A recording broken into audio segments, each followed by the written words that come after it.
कुंडलिनी शक्ति का जो ज्ञान है, इससे बड़ा कोई ज्ञान इस ब्रह्मांड में नहीं है।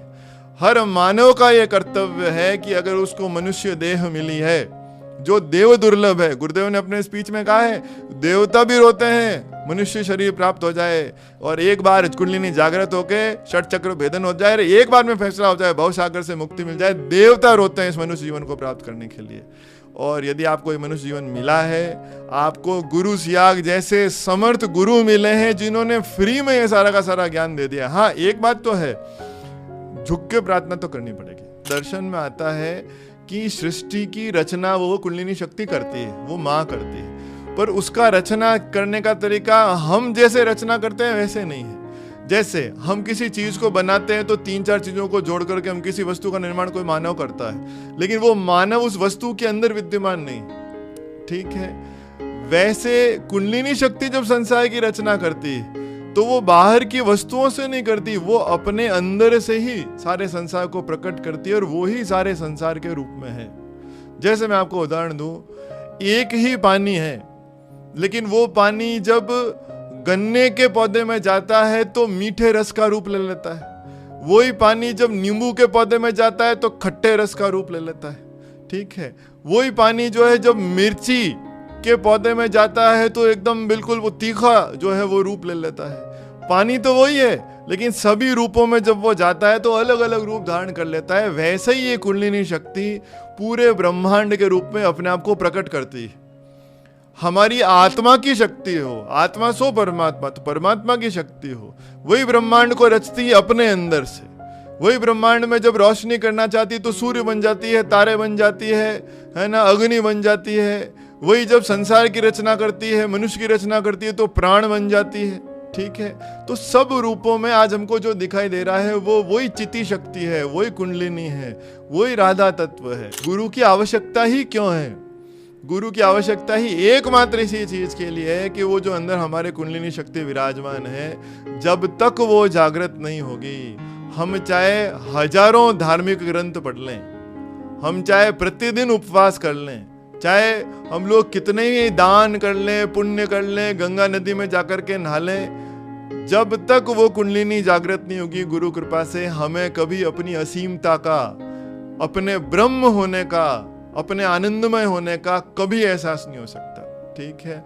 इसलिए इस संसार में व्यक्ति जब जन्म लेता है, मनुष्य जन्म लेता है, तो सच बात तो यह है कि उसका सबसे बड़ा कर्तव्य यह है, उसका जीवन का सबसे बड़ा लक्ष्य यह है कि उसकी आध्यात्मिक यात्रा शुरू हो। और आध्यात्मिक यात्रा वास्तव में उसी दिन शुरू होती है जिस दिन कुंडलिनी शक्ति जागृत होती है।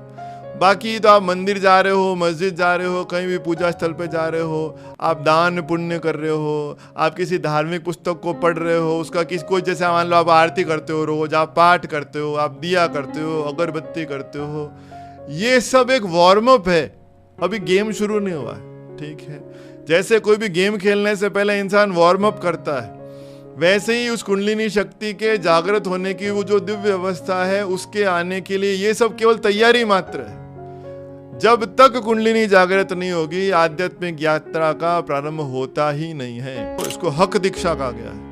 गुरुदेव ने हक दीक्षा का बड़ा जबरदस्त वर्णन किया है। गुरुदेव ने कहा है कि ऐसा जो आंख से देखने से शक्तिपात कर दे, ऐसा वही गुरु कर सकता है जो स्वयं अंतर्लक्षी हो।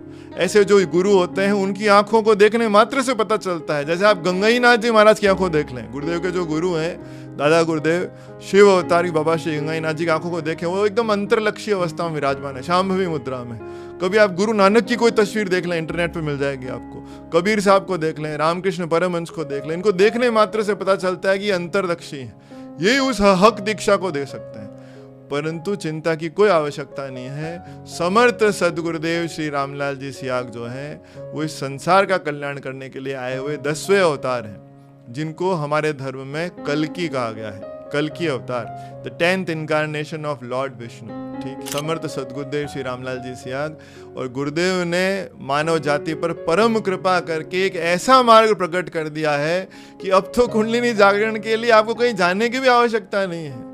गुरुदेव की तस्वीर से ही कुंडलिनी जागृत हो रही है। गुरुदेव के द्वारा दिए गए दिव्य संजीवनी मंत्र का मन ही मन 15 मिनट जप करने मात्र से कुंडलिनी जागृत हो रही है। इतना आसान कर दिया, सर्व सुलभ बना दिया, यूनिवर्सल कर दिया गुरुदेव ने इस ज्ञान को। तो क्या भगवान कृष्ण ने उस योग की बात की थी जो आज योगा क्लासेस में चल रहा है, या इंटरनेशनल योगा डे पे वो जो हाथ पांव ऊपर नीचे करके एक्सरसाइज करते हैं, क्या उस योग की बात भगवान कृष्ण ने कही थी? क्या भगवान ने अर्जुन से ये कहा था कि बेटा तू योगा क्लास में जा और योगी बन और वहां पे फीस दे और तरह तरह के आसन और प्राणायाम सीख, बाबा रामदेव के पास चला जा, श्री श्री रविशंकर के पास यार एक कोर्स के इतने पैसे दे और फिर उसके बाद अगले कोर्स के और पैसे दे? क्या इस योग की बात की थी भगवान श्री कृष्ण ने?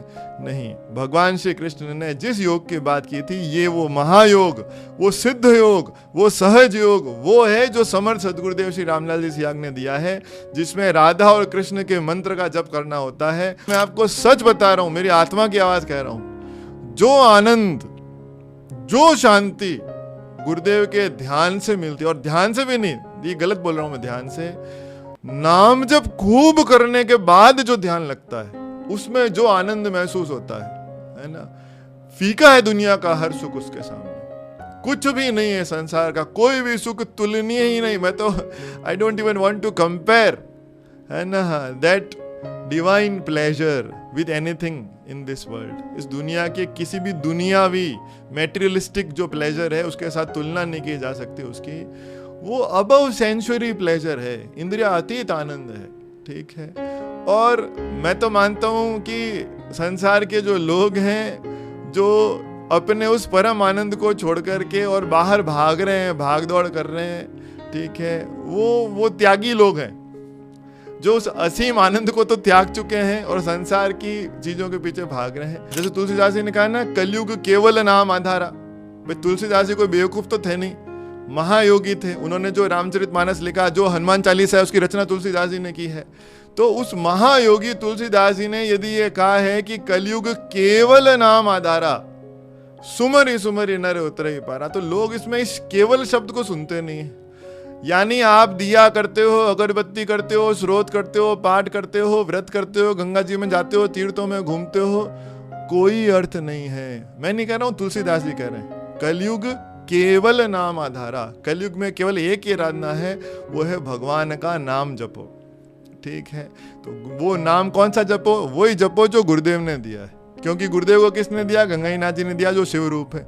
उनको किसने दिया? नाथ योगियों ने दिया। लास्ट में नाथों में पहले नाथ कौन है? भगवान शंकर। ये मंत्र कहां से चलता है? शिव जी का दिया हुआ मंत्र है। छोड़ना कुछ नहीं है, केवल जोड़ना है आपको। और वो क्या जोड़ना है? समर्थ सदगुरुदेव श्री रामलाल जी सियाग कह दो, चाहे गुरु सियाग कह दो आप शॉर्ट में, गुरु सियाग के ध्यान को जोड़ना है। 15 मिनट्स मॉर्निंग में खाली पेट, 15 मिनट्स इवनिंग में खाली पेट। और उस ध्यान से भी 10 गुना ज्यादा इंपॉर्टेंट है गुरुदेव का जो दिव्य मंत्र है। इस मंत्र का आप हर समय जप करते रहिए। अच्छा, मन ही मन करना है, बोल के तो करना नहीं है, ये एक मेंटल चैंटिंग का मामला है। उमा कहूं मैं अनुभव अपना, सत्य हरि भजन जगत सब सपना। कि जो योगी होता है उसका शरीर जो है एकदम सम हो जाता है। न वो दुबला पतला हो सकता है, न वो मोटा तगड़ा रह सकता है, बिल्कुल सम हो जाएगा उसका शरीर, ठीक है। सुंदर हो जाओगे आप ध्यान करने से, ठीक है।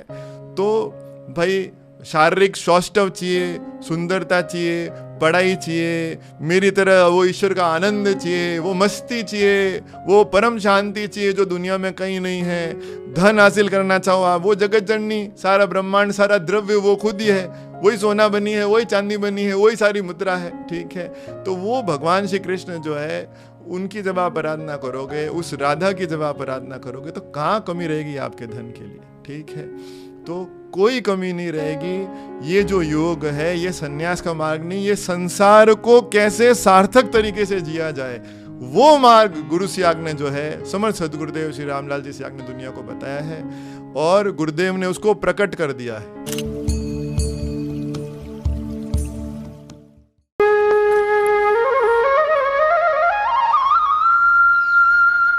तो आज फिर आपका स्वागत है।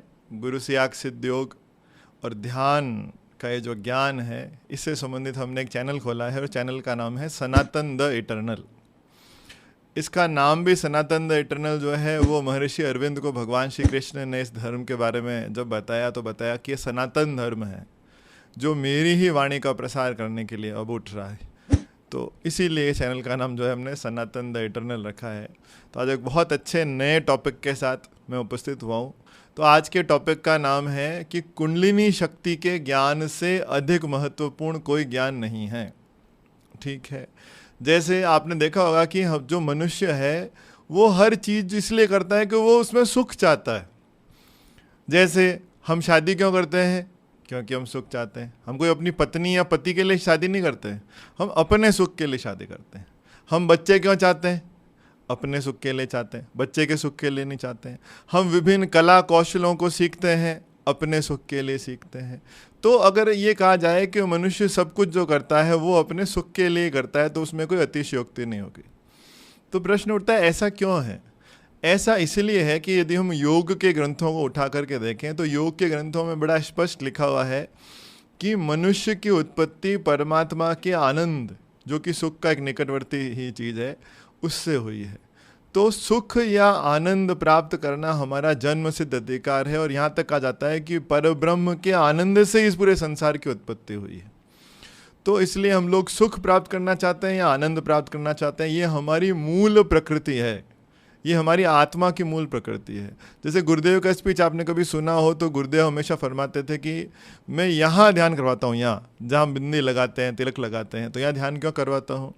क्योंकि हमारे शरीर में जब हम जागृत स्थिति में होते हैं, शरीर की कई अवस्थाएं होती है, तुरिया है, सुप्ता अवस्था है। तो जागृत अवस्था में आत्मा जो है वो यहाँ विराजती है, यहाँ जहाँ हम आज्ञा चक्र लगाते हैं या बिंदी मान लेते हैं, हम तिलक लगाते हैं, तो यही आत्मा जागृत अवस्था में विराजती है। और गुरुदेव कहते हैं मैं यहाँ ध्यान करवाता हूँ क्योंकि ध्यान के दौरान वो आत्मा जो आनंदमय है, यदि हम कुछ क्षण के लिए भी उस आत्मा के संपर्क में आ जाएं तो उस आनंद से सराबोर हो उठेंगे, हम अपने दुखों को जो है वो भूल जाएंगे। ठीक है, तो उस आनंद के लिए हम लोग जो है वो ध्यान करते हैं, यहाँ पे ध्यान करवाया जाता है गुरुदेव के अनुसार।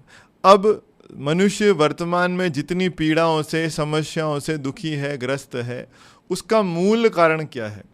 तो अगर हम देखें तो उसका मूल कारण ये है कि मनुष्य जो है वो बाहर आनंद को ढूंढ रहा है, बाहर सुखों को ढूंढ रहा है। जबकि हमारे दैनिक जीवन के उदाहरण हमको ये बताते हैं कि सुख जो है उसका स्रोत जो है वो हमारे अंदर ही विराजमान है। जैसे उदाहरण के लिए जब हम सोकर के उठते हैं तो अपने अंदर स्थित उस आत्मा के संपर्क में आते हैं, अंतर्मुखी हो जाते हैं, बाहर की आंखें बंद हो जाती है। जब हम सोते हैं तो फिर वो अंतर्मुखी मामला जो है वो शुरू हो जाता है। तो हम जब उठते हैं तो एकदम शांत चित्त, हम गहरी नींद अगर आई हो, उससे ढंग से संपर्क में आए हो हम, तो गहरी नींद लेने के बाद हमारा मन एकदम शांत, प्रसन्न, ऊर्जा से भरपूर, इस तरह का हम महसूस करते हैं। जब हम भोजन लेते हैं, किसी अच्छे भोजन का रसास्वादन करते हैं, तब भी हम आंख बंद करके उसके स्वाद को महसूस करते हैं तो हमें अच्छा लगता है। मतलब आप ये देखिए, हम अंतर्मुखी होते हैं तब हमको आनंद मिलता है। यहाँ तक कि अगर कोई व्यक्ति जिससे हमको बहुत ज़्यादा प्रेम है, उसको हम गले लगाएं, तब भी आप देखेंगे गले लगाते ही हमारी आंखें बंद हो जाती हैं, हम अंतर्मुखी हो जाते हैं, तो हमें उस सुख का एहसास होता है। तो सच बात तो ये है कि बाहर नहीं है वो सारा का सारा सुख, सुख का स्रोत जो है वो हमारे अंदर ही है, हमारे भीतर ही है। जब हम अंतर्मुखी हो जाते हैं तो अंतर्मुखी होने के बाद हम उस आनंद को महसूस करते हैं, तो ये इस बात को सिद्ध करता है कि वास्तव में आनंद जो है उसका स्रोत हमारे भीतर है और उसको हम बाहर ढूंढते फिर रहे हैं, लेकिन बाहर है नहीं वो हमारे अंदर ही है, हमारे भीतर ही है। अब यदि योग दर्शन को हम उठा करके देखें तो योग दर्शन हमें बताता है कि परमात्मा या ईश्वर जो है वो आनंदमय है, और उस परमात्मा या पर ब्रह्म की जो शक्ति है, जिसे हमारे दर्शन में राधा, सीता, दुर्गा, काली शक्ति के रूप में जैसे पूजा गया है, और योगियों ने उसको अपनी भाषा में जो है वो कुंडलिनी कह दिया। और अगर हम वास्तव में आनंद को प्राप्त करना चाहते हैं, उस शांति को प्राप्त करना चाहते हैं, तो फिर उसका एक ही तरीका है, और वो तरीका है कि वो कुंडलिनी शक्ति जो हमारे शरीर में रीढ़ की हड्डी के आखिरी हिस्से में सुप्ता अवस्था में है, वो जो सो रही है, वो परमात्मा की पराशक्ति है। जब तक वो कुंडलिनी जागृत नहीं होगी तब तक आप उस आत्मा के आनंद को कभी प्राप्त कर नहीं सकते। ठीक है, तो आज का जो हमारा टॉपिक था वो यही था कि क्यों कुंडलिनी जागरण का जो ज्ञान है, कुंडलिनी शक्ति का जो ज्ञान है, वो सबसे महत्वपूर्ण ज्ञान है इस पूरे ब्रह्मांड में, और किसी भी ज्ञान से इस ज्ञान की तुलना जो है हम कर नहीं सकते। मनुष्य दुखी है क्योंकि वो बाहर ही सुखों को ढूंढ रहा है, और आनंद का जो सच्चा स्रोत उसके अंदर है, उससे जुड़ने का उसको तरीका नहीं पता। ठीक है, इसीलिए हमारे दर्शन में गुरु को बहुत ज़्यादा महत्व दिया गया है। भाई गुरु कौन है? तो कश्मीरी शैव दर्शन को आप उठा करके देखें तो उसमें कहा गया है गुरो ईश्वर अनुग्राहिका शक्ति। ठीक है, तो भगवान शिव के 5 जो रूप बताए गए हैं उसमें सृष्टि, स्थिति, लय, तिरोधान और अनुग्रह। तो उसमें बताया गया कि भगवान शंकर जो है, भगवान शंकर का जो अनुग्रह रूप है वो गुरु रूप है। परमात्मा का वह रूप जिस रूप में वह आकर के मनुष्य पर कृपा करता है उसी रूप को अनुग्रह रूप कहा जाता है। तो ईश्वर का जो अनुग्रह रूप है वो गुरु है। परमेश्वर जब किसी को अपने परम आनंद से जो है अवगत कराना चाहता है, उसको परम शांति देना चाहता है, तो वो गुरु रूप में आकर के उसकी ज़िंदगी में उसके ऊपर जो है कृपा करता है। अभी आप देखो मनुष्य जाति परेशान है, दुखी है, विभिन्न कष्टों से, बीमारियों से, तरह तरह की मानसिक व्याधियों से, हिंसा पूरे ब्रह्मांड को व्याप्त किए हुए, इन सब से व्यक्ति जो है वो अभी आज के समय में बहुत ज़्यादा जिसको भुगत रहा है एक तरह से। तो उसका एकमात्र कारण ये है कि वो जो संसार का सबसे बड़ा ज्ञान है, कुंडलिनी जागरण का जो ज्ञान है, उस ज्ञान से वो कोसों दूर है। वो बाहर की चीज़ों को, बाहर के मटेरियल थिंग्स को हासिल करके और ये प्रयास कर रहा है कि मैं आनंद को प्राप्त कर लूँ। पर भाई आनंद का स्रोत तो हमारे अंदर है। योग का तो पहले ही सिद्धांत है यथा पिंड स ब्रह्मांड। जो अंदर पूरा का पूरा ब्रह्मांड है वो आपके अंदर है, और अंदर वाले ब्रह्मांड की एक फोटोकॉपी है जो बाहर है। यथा पिंड स ब्रह्मांड, जो इस पिंड में है वो आंतरिक जगत, उसी की एक अभिव्यक्ति जो है वो बाहरी जगत में है। और पूरे ब्रह्मांड की रचना करके वो जो ईश्वर है वो हमारे सिर के ऊपर, सबसे ऊपर यहाँ सहस्त्रार चक्र है सूक्ष्म शरीर में, उसमें 1000 पंखुड़ियों का एक कमल है, उस पर वो ईश्वर विराजमान है। वहाँ जाकर के वो छिप गया है ना। कहते हैं ना घट घट का वासी, तो इस घट में भी है, हर घट में वो सृष्टि का जो रचयिता है वो हम सब में यहाँ सहस्त्रार चक्र में विराजमान है। और उसी की पराशक्ति जिसे कुंडली ने कहा है, जब शक्ति शिव से अलग होती है तो वो शिव के आदेश से नीचे उतरती हुई और सारे ब्रह्मांड की रचना करती हुई, और रीढ़ की हड्डी का जो आखिरी हिस्सा है मूलाधार चक्र, उस मूलाधार चक्र में जाकर के और वो सुषुप्ति में सो रही है, वो वहाँ विराजमान है। वैसे तो ये कहना कि कुंडलिनी जागरण किया जाएगा पूर्णतः अगर टेक्निकली देखा जाए तो सही नहीं, क्योंकि कुंडलिनी तो जागृत ही है हर व्यक्ति में। हाँ, कुंडलिनी के 2 स्वरूप जरूर हैं, एक उसका बाह्य स्वरूप है, एक उसका आंतरिक स्वरूप है। जो उसका बाह्य स्वरूप है, उस बाह्य स्वरूप के द्वारा ये पूरा संसार क्रियाशील है, ये पूरा संसार चल रहा है। ठीक है, वही 72,000 नाड़ियों के द्वारा हमारे पूरे शरीर को कंट्रोल किए हुए, वही हमारे जब मनुष्य को जिंदा रखना होता है तो वो प्राण बन जाती, तो प्राण के द्वारा हमारे शरीर को वो जीवित रखे हुए, वही हमारी आंखों के थ्रू देखती है, वही हमारे कानों के थ्रू सुनती है, वही हमें स्वाद का एहसास करवाती है। ये पूरे शरीर को जो चला रही है वो शक्ति, वो कुंडलिनी का एक बाहरी स्वरूप है। ठीक है, बाहरी जगत में कुंडलिनी ही सब रूपों में व्याप्त है। जैसे आप गुरुदेव का मंत्र एक बार सुने आप, क्लिंग कृष्ण क्लिंग, क्लिंग कृष्ण क्लिंग। तो इस मंत्र को सुनने के बाद आपको इस मंत्र में जो शब्द आता है क्लिंग, कृष्ण क्लिंग, तो क्लिंग शब्द का जो अर्थ है संस्कृत में वो है क के लिए कहा है ककारो नायक कृष्ण सच्चिदानंद विग्रह, यानी क भगवान श्री कृष्ण है जो सत्यानंद है और नायक है, हीरो है ब्रह्मांड के। क्लिंग में जो ई की ध्वनि है उसके लिए कहा है ईकारह प्रकृति राधा महाभाव स्वरूपिणी, यानी जो इसमें ई की ध्वनि है वो प्रकृति है, वो नेचर है, जो पूरा ब्रह्मांड आपको दिखाई दे रहा है वो राधा तत्व है। तो पूरा ब्रह्मांड जो है वो वास्तव में और कुछ नहीं, वो राधा तत्व कह दो, वो कुंडलिनी कह दो, वो शक्ति कह दो, वो दुर्गा कह दो, उस जगत जननी का ही एक विलास है ये संसार, और कुछ भी नहीं है। ठीक है, वही सब रूपों में है। जैसे मैं चूंकि दर्शन शास्त्र का शिक्षक भी हूँ, हालांकि गुरुदेव की कृपा से मैं ऐसे ऐसे विषयों का शिक्षक गुरुदेव ने मुझे बनाया, जैसे विज्ञान विषय का हूँ, दर्शन विषय का हूँ। ठीक है, तो बिल्कुल ऐसे विषय हैं, साइकोलॉजी सब्जेक्ट जो है वो पढ़ाता हूँ। तो ये सब सब्जेक्ट्स गुरुदेव ने पढ़ाए, शायद भागवत कार्य के लिए तैयार किया इस यंत्र को। तो मैं आपसे निवेदन कर रहा था कि जब हम दर्शन पढ़ते हैं तो दर्शन में आता है कि सृष्टि की रचना वो कुंडलिनी शक्ति करती है, वो माँ करती है, पर उसका रचना करने का तरीका हम जैसे रचना करते हैं वैसे नहीं है। जैसे हम किसी चीज़ को बनाते हैं तो 3-4 चीज़ों को जोड़ करके हम किसी वस्तु का निर्माण कोई मानव करता है, लेकिन वो मानव उस वस्तु के अंदर विद्यमान नहीं। ठीक है, वैसे कुंडलिनी शक्ति जब संसार की रचना करती है तो वो बाहर की वस्तुओं से नहीं करती, वो अपने अंदर से ही सारे संसार को प्रकट करती है, और वो ही सारे संसार के रूप में है। जैसे मैं आपको उदाहरण दूं, एक ही पानी है, लेकिन वो पानी जब गन्ने के पौधे में जाता है तो मीठे रस का रूप ले लेता है, वही पानी जब नींबू के पौधे में जाता है तो खट्टे रस का रूप ले लेता है। ठीक है, वही पानी जो है जब मिर्ची के पौधे में जाता है तो एकदम बिल्कुल वो तीखा जो है वो रूप ले लेता है। पानी तो वही है, लेकिन सभी रूपों में जब वो जाता है तो अलग अलग रूप धारण कर लेता है। वैसे ही ये कुंडलिनी शक्ति पूरे ब्रह्मांड के रूप में अपने आप को प्रकट करती है। हमारी आत्मा की शक्ति हो, आत्मा सो परमात्मा, तो परमात्मा की शक्ति हो, वही ब्रह्मांड को रचती है अपने अंदर से। वही ब्रह्मांड में जब रोशनी करना चाहती है तो सूर्य बन जाती है, तारे बन जाती है ना, अग्नि बन जाती है। वही जब संसार की रचना करती है, मनुष्य की रचना करती है तो प्राण बन जाती है।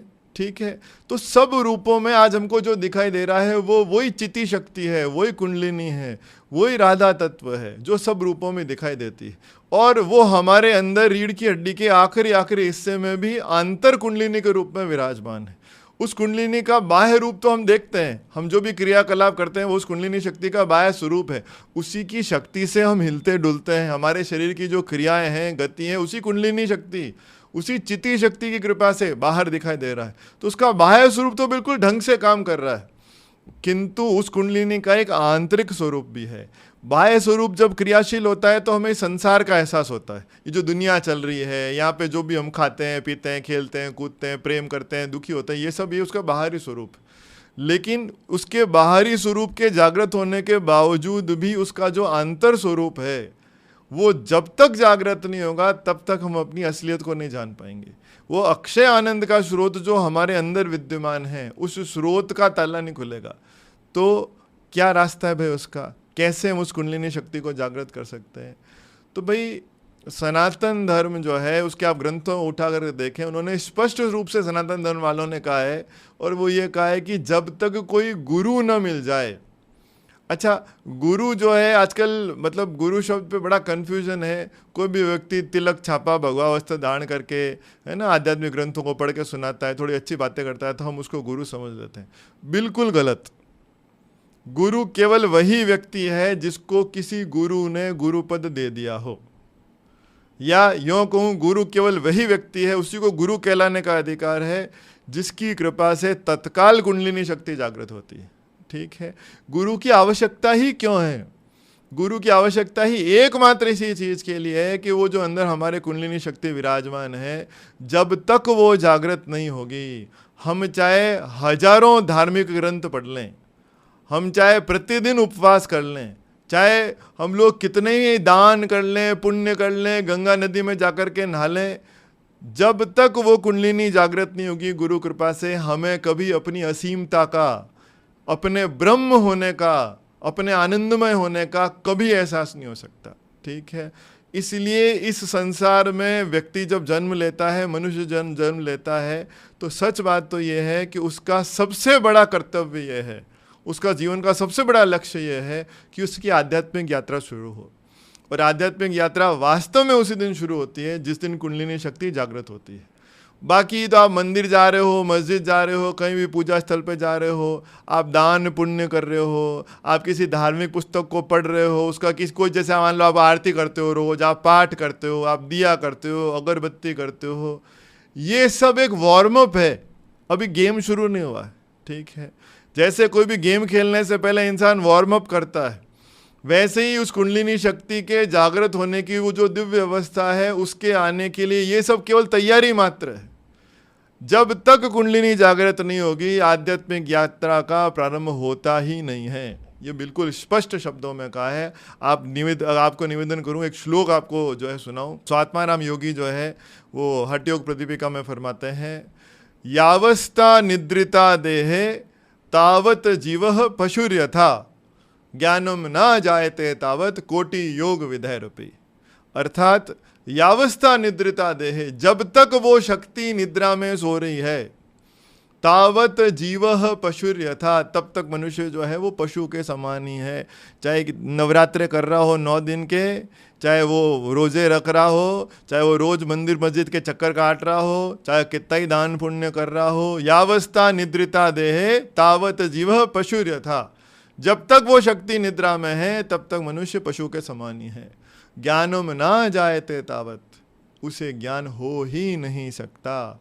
कोटि योग विधैर्पी, चाहे वो योग के कोटि मतलब करोड़ों आसन कर ले, योगाभ्यास कर ले, जब तक कुंडलिनी जागृत नहीं होती है तब तक व्यक्ति की आध्यात्मिक यात्रा शुरू नहीं हो सकती। उसे आत्मज्ञान, दिव्य अनंत आनंद, अक्षय आनंद, ईश्वर ध्यान जनित आनंद, अंतर्मुखी होने पर जो मिलती है वो परम शांति जो ईश्वर में निवास करती है, उस परम शांति का क्षण मात्र भी, रंच मात्र भी, एक अंश मात्र भी जो है उसको अनुभव नहीं हो सकता। ठीक है, तो यदि मैं ये कहूँ कि हर मानव का सबसे बड़ा कर्तव्य यदि मनुष्य जीवन धारण करके कोई है तो वो यह है कि अपने आत्म कल्याण के लिए उस कुंडलिनी शक्ति को जागृत करने का वो प्रयास करे। ठीक है, अब प्रश्न उठता है कि चलो ये तो हमें समझ में आ गया कि जब तक कुंडलिनी जागृत नहीं होगी हम आत्मज्ञान प्राप्त नहीं कर सकते, हम अक्षय आनंद को प्राप्त नहीं कर सकते, हम अपनी वास्तविक शक्तियों को चेतन नहीं कर सकते, अपनी सच्चाई नहीं जा सकते, अंतर्मुखी नहीं हो सकते। किंतु प्रश्न उठता है कि फिर कुंडलिनी शक्ति जागृत कैसे करें। जो तरह तरह के आध्यात्मिक चैनलों पे बाबा लोग आते हैं, जो लोग आध्यात्मिक प्रवचन देने वाले संत गुरु आज हमारे चारों ओर घूम रहे हैं, उनकी तो बेचारों की खुद की कुंडलिनी जागृत नहीं हुई। आज यदि मैं ये कहूँ कि धर्म के क्षेत्र में सबसे ज़्यादा अधर्म है तो बिल्कुल अतिशयोक्ति नहीं है। ठीक है, गुरुदेव भी फरमाया करते थे अपने स्पीच में कि एक ऐसा प्रोफेशन है गुरुडम गुरुपद एक ऐसा प्रोफेशन है जिसमें 1 रुपये का भी इन्वेस्टमेंट नहीं है, केवल हाथ उठा के आशीर्वाद देना है और बाकी जो आ रहा है सब अपना अपना ही है ना, सारा जो है वो कमाई है। ठीक है, तो लोगों ने धर्म को पेट से जोड़ दिया। संसार में जो प्रवचक लोग हैं, जो प्रवचन देने वाले लोग हैं, वो भी खुद को गुरु कह रहे हैं, जबकि गुरु की तो पहली कसौटी यही है, भाई किताब तो मैं खुद ही पढ़ सकता हूँ आध्यात्मिक, मुझे किसी व्यक्ति से सुनने की क्या आवश्यकता है। ठीक है, मंदिर में खुद ही जा सकता हूँ, आध्यात्मिक बातें जो वो किताब से पढ़ के सुना रहे हैं मुझे क्या आवश्यकता है। कोई भी पढ़ा लिखा व्यक्ति खुद ही भागवत उठा करके पढ़ ले, खुद ही गीता उठा करके पढ़ ले, सारे पुराण उठा करके पढ़ ले, वेदों को उठा करके पढ़ ले, सब इंटरनेट पर उपलब्ध है फ्री में वो भी। तो हमको आध्यात्मिक ज्ञान की जो तलाश है वो आध्यात्मिक बातें सुनने के लिए नहीं, आजकल जो कथा अमृत का पान करा जो कथा सुनने के लिए नहीं है। गुरु जो होता है वो दिव्य शक्तियों से, आध्यात्मिक शक्तियों से अनुप्राणित होता है। गुरु जो कर सकता है वो हम खुद नहीं कर सकते, इसीलिए गुरु की आवश्यकता है। क्या करता है गुरु? गुरु जो है वो उसके पास 4 तरीके हैं, 4 तरीकों से वो कुंडलिनी को जागृत कर सकता है। पहला तरीका क्या है? या तो वो स्पर्श कर दे, यहाँ स्पर्श कर दे, आज्ञा चक्र पे कर दे, हृदय चक्र पे कर दे, मूलाधार में हाथ से स्पर्श करे तो कुंडलिनी जागृत हो जाएगी। जैसे है ना, परम आदरणीय श्री राम कृष्ण परमहंस ने विवेकानंद जी को स्पर्श किया और शक्तिपात दीक्षा हुई तत्काल और विवेकानंद जी कुंडलिनी जागृत हो गई। एक तो मार्ग ये है। दूसरा तरीका क्या है? दूसरा तरीका ये है कि वो गुरु ऐसा कोई शब्द दे दे, दिव्य मंत्र दे दे, जिसको उसने खुद ने बहुत समय तक जपा हो और उस मंत्र में और उस गुरु में कोई अंतर ना रह गया हो, वो मंत्र और गुरु एक हो गए हों, एसिमिलेट हो गए हों एक दूसरे के अंदर, तो उस मंत्र का जप करने मात्र से तत्काल कुंडलिनी शक्ति जागृत होती है। तीसरा तरीका जो है वो ये है कि ऐसा कोई जो गुरु है उससे आप प्रार्थना करो, है ना, प्रार्थना करने मात्र से भी कुंडलिनी जागृत हो जाती है। ठीक है, कोई मंत्र की जरूरत नहीं, केवल रिक्वेस्ट करने मात्र से जागृत हो जाती है। और चौथा तरीका है कि वो गुरु आपको आंख से देख भर ले। ठीक है, हालांकि ये जो दीक्षा है शांभवी दीक्षा कहलाती है। हर शायद करोड़ों में से कोई एक व्यक्ति उसकी शक्ति को सहन करने की सामर्थ्य रखता है, तो इसको हक दीक्षा कहा गया है। गुरुदेव ने हक दीक्षा का बड़ा जबरदस्त वर्णन किया है। गुरुदेव ने कहा है कि ऐसा जो आंख से देखने से शक्तिपात कर दे, ऐसा वही गुरु कर सकता है जो स्वयं अंतर्लक्षी हो।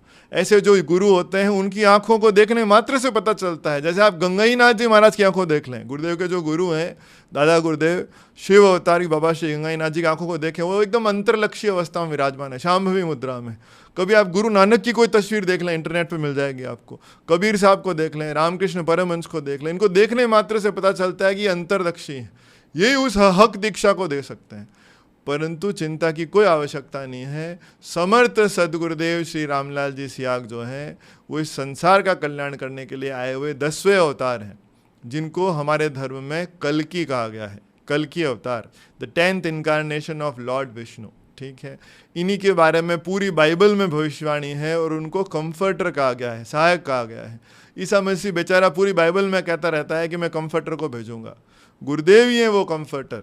क्योंकि जो बातें उसने बताई है कि वो 7 तालों को तोड़ देगा, वो पूर्व से आएगा, जैसे बिजली पूर्व से पश्चिम की तरफ आती है, वो सब गुरुदेव पे लागू होते हैं। दुनिया उसको स्वीकार करेगी तब जो है इन बातों का कोई अर्थ रहेगा। और गुरुदेव का इंतजार सारे यहूदी भी कर रहे हैं, वो मसीहा के रूप में गुरुदेव का इंतजार कर रहे हैं। यहाँ तक कि बौद्ध धर्म वाले भी मानते हैं कि ये घोड़े पर विराजमान अगला बुद्ध आएगा, मैत्रेय, ठीक है। तो सभी धर्मों की भविष्यवाणी है कि एक व्यक्ति आएगा, और वो आ चुके हैं, समर्थ सद्गुरुदेव श्री रामलाल जी सियाग। और गुरुदेव ने मानव जाति पर परम कृपा करके एक ऐसा मार्ग प्रकट कर दिया है कि अब तो कुंडलिनी जागरण के लिए आपको कहीं जाने की भी आवश्यकता नहीं है। गुरुदेव की तस्वीर से ही कुंडलिनी जागृत हो रही है। गुरुदेव के द्वारा दिए गए दिव्य संजीवनी मंत्र का मन ही मन 15 मिनट जप करने मात्र से कुंडलिनी जागृत हो रही है। इतना आसान कर दिया, सर्व सुलभ बना दिया, यूनिवर्सल कर दिया गुरुदेव ने इस ज्ञान को। गुरुदेव की फोटो गूगल पर डालिए, गुरु सियाग, गुरुदेव की फोटोज खुल जाएगी। गंगाईनाथ जी महाराज के साथ में गुरुदेव के, वो गुरुदेव के गुरु हैं, शिव हैं, उनकी फोटो भी साथ में है। तो दोनों को मन में प्रणाम कर दीजिए। क्या करना है, सिर्फ केवल प्रार्थना कर दीजिए, गुरुदेव कृपा करके मेरी कुंडलिनी जागृत कीजिए, मेरा ध्यान लगाइए।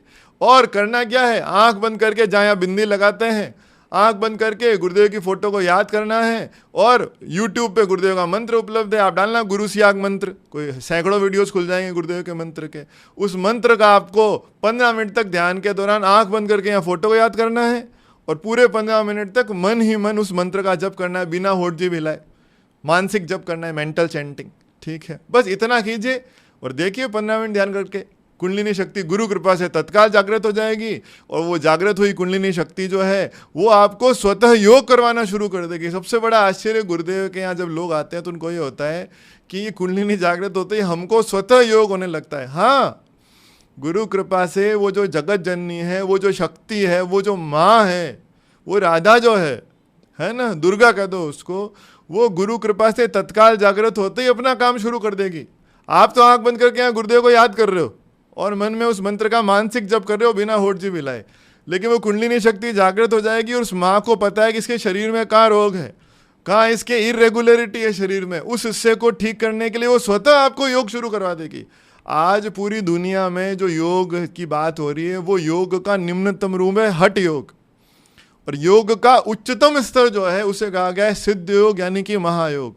गुरु सियाग ने योग का जो उच्चतम स्तर है सिद्ध योग, वो मानवता के लिए फ्री ऑफ कॉस्ट प्रकट कर दिया है, ठीक है। फ्री ऑफ कॉस्ट शब्द इसलिए जोड़ रहा हूँ क्योंकि आज सभी जगह जहाँ योग की बात हो रही है वहाँ उसको बेचा जा रहा है, ठीक है। आप स्वयं सोचिए, भगवान श्री कृष्ण गीता में कहते हैं, है ना, योगी के लिए तपस्विभ्यो अधिको योगी ज्ञानिभ्योऽपि मतोऽधिक कर्मिभ्यश्चाधिको योगी तस्माद् योगी भवार्जुन। योगी तपस्वियों से श्रेष्ठ है, कर्म करने वालों से श्रेष्ठ है, योगी सबसे श्रेष्ठ है। हे अर्जुन तू योगी बन। तो क्या भगवान कृष्ण ने उस योग की बात की थी जो आज योगा क्लासेस में चल रहा है, या इंटरनेशनल योगा डे पे वो जो हाथ पांव ऊपर नीचे करके एक्सरसाइज करते हैं, क्या उस योग की बात भगवान कृष्ण ने कही थी? क्या भगवान ने अर्जुन से ये कहा था कि बेटा तू योगा क्लास में जा और योगी बन और वहाँ पे फीस दे और तरह तरह के आसन और प्राणायाम सीख, बाबा रामदेव के पास चला जा, श्री श्री रविशंकर के पास यार एक कोर्स के इतने पैसे दे और फिर उसके बाद अगले कोर्स के और पैसे दे? क्या इस योग की बात की थी भगवान श्री कृष्ण ने? नहीं, भगवान श्री कृष्ण ने जिस योग की बात की थी ये वो महायोग, वो सिद्ध योग, वो सहज योग, वो है जो समर्थ सदगुरुदेव श्री रामलाल जी सियाग ने दिया है, जिसमें राधा और कृष्ण के मंत्र का जप करना होता है और गुरु जो शिव तत्व है उसका यहाँ ध्यान करना होता है, और उसका ध्यान करने मात्र से तत्काल विश्व के किसी भी कॉर्नर में आप बैठे हो, ऐसा कोई व्यक्ति आजकल शायद नहीं होगा जो इंटरनेट से, गूगल से, यूट्यूब से नहीं जुड़ा हुआ। तो बिल्कुल फ्री ऑफ कॉस्ट गुरुदेव की फोटो अवेलेबल है, गूगल पे डाल दो गुरु सियाग तो फोटो मिल जाएगी, यूट्यूब पे डाल दो गुरु सियाग मंत्र, मंत्र फ्री में मिल जाएगा। करना क्या है, अपने घर पे बैठ जाओ, रूम बंद करके शांति जगह बैठ जाओ, खाली पेट ध्यान करना है आपको, कुछ भी खाने से पहले कर लें या खा लिया तो 3 घंटे बाद में कर लें। आंख बंद करके यहाँ गुरुदेव की फोटो का याद करें, मन ही मन उस मंत्र का जप करें, यूट्यूब पे सुन लें वो मंत्र, तत्काल कुंडलिनी जागृत हो जाएगी और योग प्रारंभ हो जाएगा आपको, ठीक है। आपको मैं मेरा व्यक्तिगत अनुभव बताऊं, ठीक है। मुझे खुद भी ध्यान के दौरान गुरुदेव की कृपा है, हालांकि मैं तो अपने आप को योग्य नहीं मानता किसी, शायद गुरुदेव के नालायक शिष्यों में से एक मैं हूँ, ठीक है, जो अपने ही स्वार्थ या अपने ही ज़िंदगी को संवारने में लगा हुआ है, जबकि मुझे पता है कि गुरुदेव की इस दर्शन को यदि प्रचार प्रसार किया जाए पूरी दुनिया में तो लाखों करोड़ों लोग जो आज रोगों से पीड़ित है, जो करा रहे हैं, वो ठीक हो सकते हैं। फिर भी मैं अपने परिवार के भरण पोषण में, अपने जीवन को संवारने में लगा हुआ हूँ, और केवल थोड़ा सा समय जो है दिन भर में गुरु कार्य के लिए निकालता हूँ। तो मैं तो स्वार्थी शिष्य हूँ गुरुदेव का, ठीक है। मैं तो अपने आप को इस योग्य नहीं मानता, पर वो दयालु हैं गुरुदेव, परम कृपालु हैं, अयोग्य लोगों पर भी कृपा करते हैं। तो वो जो गुरुदेव हैं, वो उस ध्यान की अवस्था में मैं आपको निवेदन कर रहा था, एक ऐसी असीम शांति, एक ऐसा आनंद, मतलब मैं शब्दों में बयान नहीं कर सकता आपको, ठीक है। संसार के जितने सुख हैं, जो कोई व्यक्ति बताता है कि ये एक सुख होता है, खाने का सुख है, कुछ पहनने का सुख है, कहीं घूमने का सुख है ना, इंद्रियों से महसूस होने वाले कोई सुख है, कोई तारीफ करता है कान में वो वाला सुख है, स्त्री का सुख है, पुरुष का, जो स्त्री के लिए पुरुष का सुख है, संभोग का सुख जिसे कहा गया है, ठीक है। मतलब जितने संसार के सुख है सारे मैंने भोग करके देख लिए। मैं आपको सच बता रहा हूँ, मेरी आत्मा की आवाज़ कह रहा हूँ, जो आनंद, जो शांति गुरुदेव के ध्यान से मिलती है, और ध्यान से भी नहीं, ये गलत बोल रहा हूँ मैं, ध्यान से, नाम जब खूब करने के बाद जो ध्यान लगता है उसमें जो आनंद महसूस होता है ना, फीका है दुनिया का हर सुख उसके सामने, कुछ भी नहीं है संसार का कोई भी सुख तुलनीय ही नहीं। मैं तो I don't even want to compare, है ना, that divine pleasure with anything in this world. इस दुनिया के किसी भी दुनियावी मेटेरियलिस्टिक जो प्लेजर है उसके साथ तुलना नहीं की जा सकती उसकी। वो अबव सेंसुरी प्लेजर है, इंद्रिया अतीत आनंद है, ठीक है। और मैं तो मानता हूँ कि संसार के जो लोग हैं जो अपने उस परम आनंद को छोड़ करके और बाहर भाग रहे हैं, भाग दौड़ कर रहे हैं, ठीक है, वो त्यागी लोग हैं, जो उस असीम आनंद को तो त्याग चुके हैं और संसार की चीज़ों के पीछे भाग रहे हैं। अच्छा, कुछ लोगों को मेरी बात से ऐसा लग सकता है कि भाई संसार की चीज़ें क्या कर रहे हो आप, काम कर्तव्य कर्मों का पालन तो करना ही पड़ेगा। नहीं, मैं उस दिशा में नहीं निवेदन कर रहा हूँ। मैं तो ये निवेदन कर रहा हूँ कि आप मोबाइल देखते हो, जब भी फ्री समय होता है मोबाइल देखते हो, कोई मूवी देखते हो, और भी कई साधन होंगे जिस पर आप अपना समय जो है वो लगा रहे हो और आपको लगता है कि मुझे सुख मिल रहा है। तो वो जो सुख है वो कुछ भी नहीं है मित्र।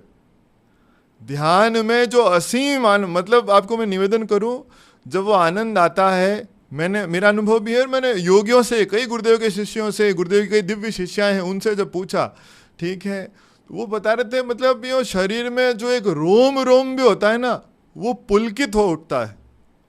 पर ये फील उन्हीं लोगों को होता है जो एकनिष्ठ आराधना कर रहे हैं। पहला, उनकी पूर्ण जो है, उनकी श्रद्धा जो है वो भगवान श्री कृष्ण कह दो चाहे गुरुदेव कह दो, इनके प्रति है, पहला।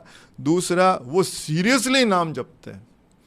एक तो आदमी कल बातें करते हैं कि हाँ हम नाम जप करते हैं, नहीं, जो सीरियसली उस मंत्र को जपते हैं और फिर ध्यान करते हैं रेगुलरली, उन लोगों को वो आनंद महसूस होता है, ठीक है। और वो बता रहे थे कि मतलब शरीर का एक रोम रोम भी होता है ना, वो भी नाच उठता है उस ध्यान की स्थिति में, पुलकित हो उठता है। इंग्लिश में एक शब्द है एक्सटेसी, ठीक है, मतलब वो नशा भी कुछ नहीं है उसके सामने। मैंने खूब नशा किया अपनी ज़िंदगी में, ठीक है, सिगरेट भी पी कर देखी है, शराब पी करके देखी है, अलग अलग तरह के नशे करके देखे हैं, उस नशे का जो एक हैंगओवर रहता है वो महसूस किया है। पर ये इस सात्विक आनंद के सामने वो कुछ भी नहीं, ठीक है। उसका तो परिणाम ये होता है कि बाद में माथा दुखता है। शराब पिए, नशा हुआ, अच्छा लगा, लेकिन बाद में फिर दूसरे दिन सिर दर्द होता है। ये एक ऐसा नशा है भगवान के नाम वाला, गुरुदेव के दिव्य मंत्र का जो नशा है, कि बस अगर एक बार आने लगता है तो मैं बताऊं आपको, सिर्फ एक ही विचार मन में आता है, मैं कैसे जिंदा था इतने दिनों तक इस आनंद के अभाव में, ठीक है। जैसे किसी व्यक्ति को एक अत्यंत प्रेम करने वाली पत्नी मिल जाए, अत्यंत प्रेम करने वाला पति मिल जाए, और उसको उसकी आदत हो जाए, और फिर उससे कहा जाएगा अब इसके बिना रहना पड़ेगा, तो वो कहा नहीं, अब मैं इसके बिना नहीं रह सकता, है ना, मरना पसंद है लेकिन इसके जो है बिना नहीं रह सकता। तो वो तो कुछ भी नहीं है। एक बार आपको ध्यान में वो आनंद, वो शांति महसूस होने लग गई, तो आपको ऐसा लगेगा कि मेरे जीवन का आधार है ये। वो कुंडलिनी शक्ति अगर जागृत होगी तो आपको संसार से दूर नहीं ले जाएगी, वो आपको इस संसार में सफल बनाएगी। अगर आप पढ़ाई के क्षेत्र से हैं तो बहुत ज़्यादा अच्छे से पढ़ पाएंगे, बहुत कम मेहनत में बहुत ज़्यादा याद कर पाएंगे। अगर आप बिजनेस फील्ड में हैं तो आपकी बोली, आपका बोलने का तरीका, आपका प्रेजेंटेशन, एक डिवाइन फोर्स, भगवान श्री कृष्ण और राधा की ये शक्ति है, ये हमेशा आपके साथ रहेगी। आपको बिजनेस में सक्सेसफुल होना है, पढ़ाई के क्षेत्र में सक्सेसफुल होना है, XYZ किसी भी फील्ड से हैं आप जो भी काम कर रहे हैं और परफेक्टली कर पाएंगे उसको, क्योंकि वो जो दिव्य शक्ति है उसने ब्रह्मांड को रचा है। अब आप सोचो, जो जगत जननी है, जो शक्ति है जिसने ब्रह्मांड को रचा है, वो जब आपके अंदर जागृत होगी गुरुदेव की कृपा से, तो वो आपको कितना हेल्प करेगी जिंदगी में सफल होने में। ठीक है, ना आपको हिमालय जाना है, न भगवा वस्त्र रंगना है, न किसी चीज़ का त्याग करना है, छोड़ना कुछ नहीं है, केवल जोड़ना है आपको। और वो क्या जोड़ना है?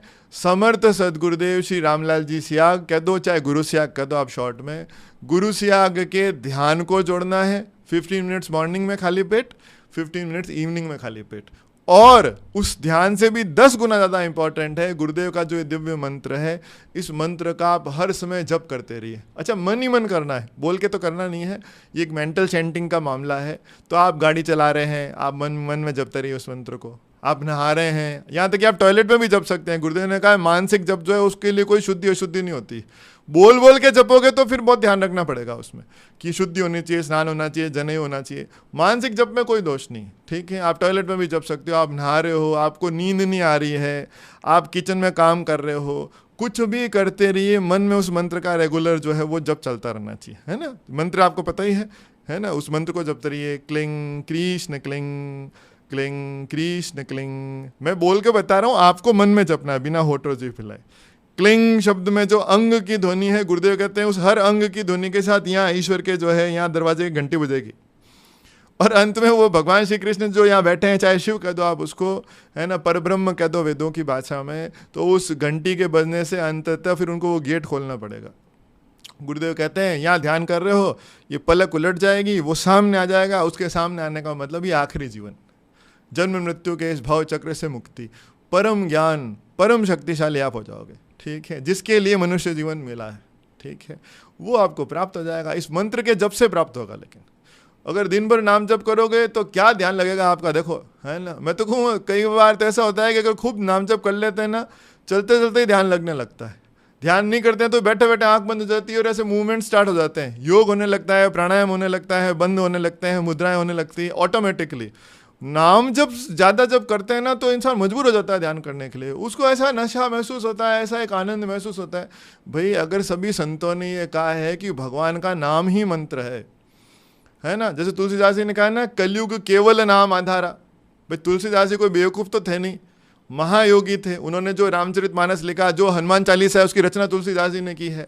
तो उस महायोगी तुलसीदास जी ने यदि ये कहा है कि कलयुग केवल नाम आधारा, सुमरि सुमरि नर उतरे ही पारा, तो लोग इसमें इस केवल शब्द को सुनते नहीं है। यानी आप दिया करते हो, अगरबत्ती करते हो, स्रोत करते हो, पाठ करते हो, व्रत करते हो, गंगा जी में जाते हो, तीर्थों में घूमते हो, कोई अर्थ नहीं है। मैं नहीं कह रहा हूँ, तुलसीदास जी कह रहे हैं, कलयुग केवल नाम आधारा। कलयुग में केवल एक ही आराधना है, वो है भगवान का नाम जपो, ठीक है। तो वो नाम कौन सा जपो? वही जपो जो गुरुदेव ने दिया है। क्योंकि गुरुदेव को किसने दिया? गंगाई नाथ जी ने दिया, जो शिव रूप है। उनको किसने दिया? नाथ योगियों ने दिया। लास्ट में नाथों में पहले नाथ कौन है? भगवान शंकर। ये मंत्र कहाँ से चलता है? शिव जी का दिया हुआ मंत्र है, ठीक है। और शिव जी, अगर बात चल गई है भोलेनाथ की, तो फिर वो बात बतानी बहुत ज़रूरी है। पार्वती जी जो है वो भगवान शिव से पूछती हैं कि हे प्रभु, सार क्या है संसार का? तो भगवान शंकर एक लाइन में कहते हैं, माँ पार्वती को उमा कहा गया है, तो वो कहते हैं, उमा कहूँ मैं अनुभव अपना, सत्य हरि भजन जगत सब सपना। कि हे देवी पार्वती, यदि आप तो मेरा अनुभव जानना चाहें, यानी शिव कह रहे हैं माँ पार्वती से, उमा कहूँ मैं अनुभव अपना, सत्य हरि भजन, केवल हरि का जो नाम है, कृष्ण कह दो आप उसको, है ना, राम कह दो, वही सत्य है, जगत सब सपना। स्वप्न क्या होता है? जो अभी चल रहा है और एकदम से खत्म हो गया, उठे तो पता चला रही हो तो स्वप्न था। तो संसार उसी तरह से है। आप अभी हैं, कोरोना में कई लोग जो हमारे साथ थे आज नहीं है। कोरोना की भी आवश्यकता नहीं, थोड़े दिनों बाद जो है कई लोग मर जाएंगे, फिर आपका भी नंबर आएगा, आप भी मर जाएंगे, आप एक स्वप्न की तरह हो जाएंगे। गुरुदेव ने तो, एक मैं कल स्पीच सुन रहा था, गुरुदेव ने कहा ये योग के नाम पे जो लोग धन ऐंठ रहे हैं दुनिया से, ठीक है, नाम में लेना नहीं चाहता, गुरुदेव ने कहा कि अरे सब यहीं रह जाएगा, जो तुमने प्राप्त किया है, रिश्ते नाते घर परिवार सब यहीं रुकेगा, ये देह यहीं रुकेगी, धन सारा एक कौड़ी भी अपने साथ नहीं ले जा पाओगे। ये देह भी यहीं जला दी जाएगी, यहीं गाड़ दी जाएगी, केवल नाम रूपी धन जो है वो साथ चलेगा। अब इससे ज़्यादा तो गुरुदेव क्या कह सकते हैं कि मृत्यु के बाद केवल नाम रूपी धन ही साथ चलेगा। तो तुलसीदास जी को पढ़ लो, वो भी कह रहे हैं कलयुग केवल नाम आधारा। भगवान शंकर को सुन लो, वो भी कहते हैं उमा कहूँ मैं अनुभव अपना, सत्य हरि भजन जगत सब सपना। किसी संत को सुन लो, महादेव को सुन लो, सब ये कह रहे हैं कि हरि नाम के जप के अलावा बाकी सब चीज़ें व्यर्थ है, और गुरुदेव ने उसी हरि नाम की दीक्षा दी है। तो आपको करना क्या है, 15 मिनट सुबह खाली पेट गुरुदेव का ध्यान कर लीजिए, 15 मिनट शाम को खाली पेट गुरुदेव का ध्यान कर लीजिए। दिन भर उस मंत्र का मन ही मन लगातार, जो आप बाहर काम करते हैं करते रहिए, बाहर किसी को पता नहीं चलेगा आप मन में क्या जप रहे हैं। उस मंत्र का लगातार जो है मन ही मन जप चलता रहना चाहिए। कुंडलिनी जागृत हो जाएगी। वो जागृत हुई शक्ति को, उस माँ को, जगत जननी को सब पता है कि ये पढ़ाई करता है, इसको पढ़ाई में तेज करने की जरूरत है। वो स्मरण शक्ति बढ़ा देगी आपकी, कंसंट्रेशन पावर बढ़ा देगी आपकी। उसको पता है कि ये बिजनेस करता है, तो उस बिजनेस में आप कैसे सफल हो सकते हो, क्योंकि लक्ष्मी भी वही है। तो वो आपको ऐसी बुद्धि देगी कि उस बिजनेस में आप सक्सेसफुल हो जाओगे। आप जिस भी क्षेत्र में हो, ठीक है, आप पहलवान हो, आप स्पोर्ट्समैन हो, स्पोर्ट्स के क्षेत्र में आप परफेक्शन हासिल करना चाहते हो, और शक्ति के बिना तो कर ही नहीं सकते, ठीक है। जिम जाते हो, बॉडी बनाना चाहते हो। मैं मेरा बताऊं, पूरी जिंदगी मैं इस बात को लेकर के परेशान, मेरे खुद के पिता डॉक्टर हैं, इस बात को लेकर परेशान रहा कि मैं इतना दुबला पतला क्यों, ठीक है, ये मेरा वेट क्यों नहीं बढ़ता है। हे गुरुदेव, गुरुदेव तो नहीं थे उस समय, हे ईश्वर, मैं माँ को मानता था, देवी से कहता था हे शक्ति जो है मेरा वेट नहीं बढ़ता, मेरी हाइट तो बहुत अच्छी है, 6 फीट के आसपास है, लेकिन मैं बिल्कुल दुबला पतला हूँ। मेरे आसपास के लोग भी सब कहते थे कि देखो आपकी हाइट बहुत अच्छी है, आप थोड़ी सी बॉडी बना लो, आप बहुत स्मार्ट लगोगे। खूब नॉनवेज खाता था, खूब घी खाता था, सब करता था, स्पोर्ट्समैन था बहुत अच्छा, ऐसा भी नहीं है कि स्पोर्ट्समैन नहीं था, अच्छा स्पोर्ट्समैन था, स्कूल का टॉप का स्पोर्ट्समैन था, लेकिन शरीर एकदम दुबला पतला था, ठीक है। मैं तो सच बताऊं, गुरुदेव से इस आराधना से जुड़ा तब मैंने गुरुदेव से भी 1-2 बार प्रार्थना की। मैं गुरुदेव, आप तो गुरु तो हर चीज़ देता है जो चाहिए होती है, तो मेरी थोड़ी बॉडी बना दो आप, ठीक है। आपको विश्वास नहीं होगा, मैं, है ना, झूठ नहीं बोल रहा हूँ, गुरुदेव को साक्षी मान के बोल रहा हूँ। पता नहीं क्या हुआ, मैं जैसे ही ध्यान करने लगा, मेरी एकदम से डाइट, बहुत योगिक क्रिया होती थी मुझे, मेरी एकदम से डाइट बढ़ गई, ठीक है। और थोड़े दिनों बाद मुझे ध्यान में ऐसे पुशअप्स वगैरह जो है वो निकलते थे, ध्यान में, अपने आप ध्यान की स्थिति में निकलते थे। तरह तरह के आसन लगते थे, शीर्षासन होता था, खूब देर तक शीर्षासन रहता था। ऐसा लगता था कि सारा खून जो है वो सिर के अंदर आ गया है। अगर आपको आधा घंटा शीर्षासन रहेगा तो कैसा फील होगा, ठीक है। और उससे क्या हुआ, अपने आप ही शरीर जो है उसमें वेट बढ़ने लग गया, अपने आप ही मसल्स बनने लग गई, ठीक है। अपने आप ही एक मित्र मिले जिन्होंने कहा ये एक्सरसाइज स्टार्ट कर दो, ये जिम ज्वाइन कर लो, ठीक है। और आज की तारीख में शरीर बिल्कुल सम हो गया है। फिर बहुत बाद में, ये सब होने के बहुत बाद में मैंने हठयोग प्रतिपदा पढ़ी, शिव संहिता पढ़ी, तो उन किताबों में बाद में पढ़ने के बाद, योगियों को पढ़ने के बाद पता चला कि जो योगी होता है उसका शरीर जो है एकदम सम हो जाता है। न वो दुबला पतला हो सकता है, न वो मोटा तगड़ा रह सकता है, बिल्कुल सम हो जाएगा उसका शरीर, ठीक है। सुंदर हो जाओगे आप ध्यान करने से, ठीक है। तो भाई शारीरिक सौष्ठव चाहिए, सुंदरता चाहिए, पढ़ाई चाहिए, मेरी तरह वो ईश्वर का आनंद चाहिए, वो मस्ती चाहिए, वो परम शांति चाहिए जो दुनिया में कहीं नहीं है। धन हासिल करना चाहो आप, वो जगत जननी, सारा ब्रह्मांड, सारा द्रव्य वो खुद ही है, वही सोना बनी है, वही चांदी बनी है, वही सारी मुद्रा है, ठीक है। तो वो भगवान श्री कृष्ण जो है, उनकी जब आप आराधना करोगे, उस राधा की जब आप आराधना करोगे, तो कहाँ कमी रहेगी आपके धन के लिए, ठीक है। तो कोई कमी नहीं रहेगी। ये जो योग है, ये सन्यास का मार्ग नहीं, ये संसार को कैसे सार्थक तरीके से जिया जाए, वो मार्ग गुरु सियाग ने जो है, समर्थ सदगुरुदेव श्री रामलाल जी सियाग ने दुनिया को बताया है, और गुरुदेव ने उसको प्रकट कर दिया है। आज नहीं तो कल, कल नहीं तो परसों, मैं विज्ञान का व्यक्ति हूँ, ये बड़ी लॉजिकल बात दिखाई देती है। मेडिकल साइंस सब रोगों को ठीक नहीं कर पा रही, एक बीमारी ठीक करने के लिए दवा लेते हैं, 10 साइड इफेक्ट हो जाते हैं, ठीक है। गुरुदेव के इस दर्शन में सारे असाध्य रोग ठीक होते हुए दिख रहे हैं, सारे नशे छूटते हुए दिख रहे हैं, मनुष्य की वृत्तियां बदल रही है। मुझ जैसा व्यक्ति जो घोर नॉनवेज खाया करता था, आज नॉनवेज देख के उल्टी हो जाती है मेरे को, ठीक है। तो दानवीय प्रकृति के लोगों को गुरुदेव दैवीय प्रकृति का बना रहे। 3rd डिवीजन पास होने वाले बच्चे राजस्थान में टॉप कर गए, गजेटेड ऑफिसर बन गए, मेरी आंखों देखी बात, ठीक है। तो कितना ही गुरुदेव की हरि अनंत, हरि कथा अनंता। तो जिस टॉपिक पे मैं बात कर रहा था, वापस उसका आपको निवेदन करूं, कुंडलिनी शक्ति का जो ज्ञान है, इससे बड़ा कोई ज्ञान इस ब्रह्मांड में नहीं है। हर मानव का यह कर्तव्य है कि अगर उसको मनुष्य देह मिली है जो देव दुर्लभ है, गुरुदेव ने अपने स्पीच में कहा है देवता भी रोते हैं मनुष्य शरीर प्राप्त हो जाए, और एक बार कुंडलिनी जागृत होके षट चक्र भेदन हो जाए, एक बार में फैसला हो जाए, भवसागर से मुक्ति मिल जाए, देवता रोते हैं इस मनुष्य जीवन को प्राप्त करने के लिए। और यदि आपको ये मनुष्य जीवन मिला है, आपको गुरु सियाग जैसे समर्थ गुरु मिले हैं जिन्होंने फ्री में ये सारा का सारा ज्ञान दे दिया। हाँ, एक बात तो है, झुक के प्रार्थना तो करनी पड़ेगी, ठीक है। मैं मेरा बताऊं, मैंने पहले ध्यान किया, मेरा ध्यान नहीं लगा, शायद मुझ में कुछ अहंकार रहा होगा। तो गुरुदेव कहते हैं बेटा अहम है तो वो आपको नहीं आना देगा, जाति का अहम है, धन का अहम है, पद का अहम है, ज्ञान का अहम है, किसी भी तरह का अहम है तो वो आपको इधर नहीं आना देगा। झुक के प्रार्थना तो करनी पड़ेगी। तो अरे वो तो परम पिता परमात्मा है, गुरु तो गोविंद से बड़ा है, ठीक है। कुछ लोग तो गुरुदेव की भी जाति देखते हैं, तो उनका तो क्या किया जा सकता है। कबीर ने कहा है अरे जात न पूछो साधु की, पूछ लीजिए ज्ञान, मोल करो तलवार का, पड़ी रहें दो म्यान, ठीक है। गुरु तो साक्षात उस सच्चिदानंद परमात्मा का निर्गुण निराकार ब्रह्म का सगुण साकार रूप है। उसकी कोई जाति थोड़ी होती है, उसका कोई धर्म नहीं होता। भगवान की कौन सी जाति, कौन सा धर्म, ठीक है। तो सारे अहंकार को, अहम को साइड में रख करके, कपट छोड़ करके, हाथ जोड़ के सच्चे दिल से गुरुदेव से आप प्रार्थना कीजिए, तत्काल ध्यान लगेगा, कुंडलिनी जागृत होगी, आपकी सभी समस्याओं का समाधान। ये भगवान श्री कृष्ण ही सारे दुख देते हैं, मैं बताऊं आपको। आपको अपने कर्मों के अनुसार फल देने वाले भी वासुदेव ही हैं, ठीक है। दुख देने वाले वो, सुख देने वाले वो, लेकिन भगवान कहते हैं जो मेरी शरणागत होके मेरा भक्त होता है, हे अर्जुन निश्चय जान वो कभी नष्ट नहीं होता। तो उन्हीं श्री हरि का मंत्र गुरुदेव दे रहे हैं, उसमें राधा तत्व शामिल है, जो संसार के सारे सुख देगी वही कुंडलिनी है। माँ के बिना तो भाई भगवान भी कुछ नहीं कर सकते। एक कथा के साथ जो है इसको वीडियो को हम समाप्त करेंगे। क्योंकि मैं तो शक्ति उपासक था, मुझे शुरू से ही माँ जो है बहुत मतलब फैसिनेट करती थी, बहुत मुझे माँ बहुत आकर्षित करती थी। पूर्व जन्म में कोई संस्कार रहे होंगे, तो देवी से खूब जो है लौ लगी हुई थी। तो मैं जब गुरुदेव से जुड़ा तो मंत्र तो कृष्ण भगवान का मिला। मैंने कहा अरे यार ये तो कृष्ण भगवान का मंत्र है, मैं तो केवल शक्ति की आराधना करता हूँ।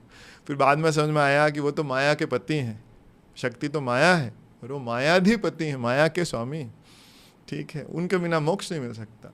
शक्ति की आराधना करने से सुख तो सारा मिल जाएगा, पर ब्रह्म की कृपा के बिना आने जाने के चक्र से पीछा नहीं छूटेगा, ठीक है।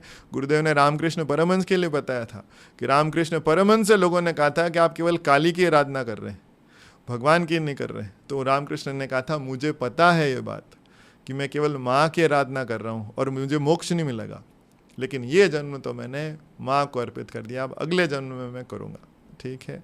तो मैं आपसे निवेदन कर रहा था, एक कहानी जो समझ सदगुरुदेव ने सुनाई थी उसके साथ इस वीडियो को अंत करेंगे कि कुंडलिनी शक्ति की क्या महत्ता है, उस शक्ति की क्या आवश्यकता है, वो सुनिए आप।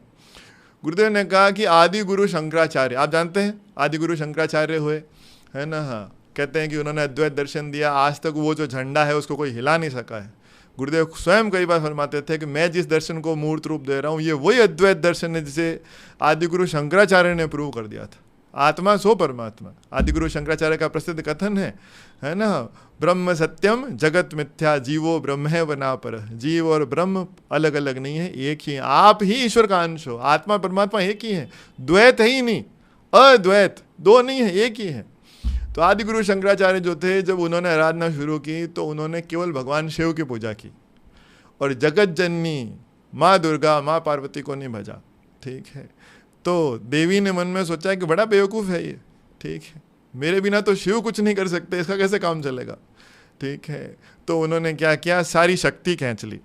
तो गुरुदेव ने फरमाया कि आदि गुरु शंकराचार्य ऐसे हड्डियों का ढेर रह गए, उठने की भी ताकत नहीं हो गई, फिर भी गलती नहीं सुधारी, फिर भी शक्ति को न पूछ करके केवल शिव और शिव को ही भजते रहे। तब फिर गुरुदेव ने कहा कि देवी ने सोचा ये बड़ा बेवकूफ़ है, इसको अभी भी एहसास नहीं हुआ, अब इसे एहसास करना पड़ेगा। तो दूध बेचने वाली एक महिला का रूप धारण करके वो जो शक्ति है, वो जो माँ है, वो जगदम्बा है, वो दूध बेचने वाली एक महिला का रूप धारण करके आदि गुरु शंकराचार्य के सामने से गुजरी। तो आदि गुरु शंकराचार्य हड्डियों का ढांचा पड़े हुए, ऐसे पड़े हुए, बस उनसे हिला भी नहीं जा रहा, ऐसी अवस्था में। तो उन्होंने आवाज़ लगाई कि अरे माई थोड़ा सा दूध मेरे को भी दे जा। तो शक्ति ने कहा कि यहाँ आ जा, खुद आके ले ले अपने आप ही। तो फिर उन्होंने कहा कि इतनी शक्ति है ही नहीं कि मैं चल के आप तक पहुंच सकूं, शरीर में इतनी शक्ति नहीं है। तब उस देवी ने, जो दूध बेचने वाले का रूप धारण करके आई हुई थी, उन्होंने कहा शक्ति नहीं है, क्या तूने कभी शक्ति की आराधना की है? शंकराचार्य स्तब्ध रह गए। फिर देवी ने अपना जो विशाल दैदीप्यमान रूप है, दुर्गा का रूप, वो दिखाया। तब शंकराचार्य को अपनी गलती का एहसास हुआ। फिर गुरुदेव मजाक में कह रहे थे, उसके बाद गुरुदेव ने कहा कि फिर शंकराचार्य ने भगवान शंकर को हाथ जोड़ लिए, कहा प्रभु अकेले से काम नहीं चलेगा, और फिर शक्ति के स्रोतों की जो है वो रचना की। ठीक है, तो अब आप सोचिए, ये जो मंत्र है गुरुदेव का, इस मंत्र में दोनों तत्व हैं। राधा तत्व है, यानी वो माँ कुंडलिनी भी है, और कृष्ण है, यानी वो पर ब्रह्म है। शिव शक्ति दोनों का ये दिव्य मंत्र है। अकेले न कृष्ण कर सकते हैं, न अकेली राधा कर सकती है। इसलिए गुरुदेव हमेशा मंत्र के लिए कहते हैं, मंत्र आपको पता ही है, क्लिंग कृष्ण क्लिंग, क्लिंग कृष्ण क्लिंग, क्लिंग कृष्ण क्लिंग। मंत्र के लिए गुरुदेव कहते हैं कि क्लिंग कृष्ण क्लिंग जपो, क्लिंग कृष्ण क्लिंग जपो। कई लोग क्या करते हैं, क्लिंग कृष्ण क्लिंग बोलते हैं। तो गुरुदेव कहते हैं क्र मत बोलो, क्री बोलो, ई की ध्वनि आनी चाहिए। कृष्ण, कृष्ण गलत है, कृष्ण। क्री बोलोगे तो ई की ध्वनि साथ आएगी, और ई की ध्वनि क्या है, ईकारह प्रकृति राधा महाभाव स्वरूपिणी। वो शक्ति साथ नहीं आएगी, और वो नहीं आएगी तो संसार के सुख नहीं मिलेंगे, यहाँ की समस्याओं का समाधान नहीं होगा। इसलिए गुरुदेव फरमाते हैं कि इसको जपो, क्लिंग कृष्ण क्लिंग, क्लिंग कृष्ण क्लिंग, क्लिंग कृष्ण क्लिंग। क्लिंग कृष्ण क्लिंग, क्लिंग कृष्ण क्लिंग। कृष्ण, वो माँ साथ में आनी जो है वो आवश्यक है। ठीक है, तो उस जगत जननी, उस शक्ति, उस दुर्गा, उस माँ भगवती को जो है नमन करता हूँ। कुंडलिनी स्वरूपा वो है, संसार की अधिष्ठात्री वो है, और गुरुदेव की कृपा से ही वो जागृत होती है। समर्थ सदगुरुदेव श्री रामलाल जी से आग की जाए। अगले प्रोग्राम में मिलेंगे, तब तक के लिए जय गुरुदेव।